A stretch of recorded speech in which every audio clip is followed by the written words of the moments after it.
సభావేదికలో ఉన్నటువంటి పెద్దలందరికీ ఈ కార్యక్రమానికి ఇచ్చేసినటువంటి చుట్టుపక్కల వార్డు నుంచి వచ్చినటువంటి వారందరూ కూడా జనసేన టీడీపీ బీజేపీ వారందరూ కూడా పేరు పేరున ధన్యవాదాలు.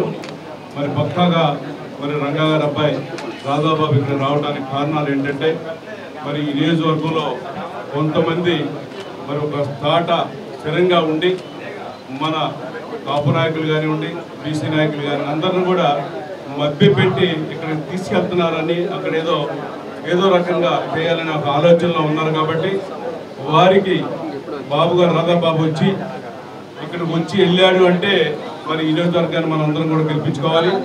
మాధవి అమ్మాయి నాకు వాళ్ళ ఫ్యామిలీ నుంచి 20 సంవత్సరాల నుంచి పరిచయం. మాధవి గారి నాన్నగారు వారి కుటుంబంతో నాకు సంబంధాలు ఉన్నాయి. ఎప్పటి నుంచో చాలా మంచి కుటుంబం నుంచి వచ్చారు.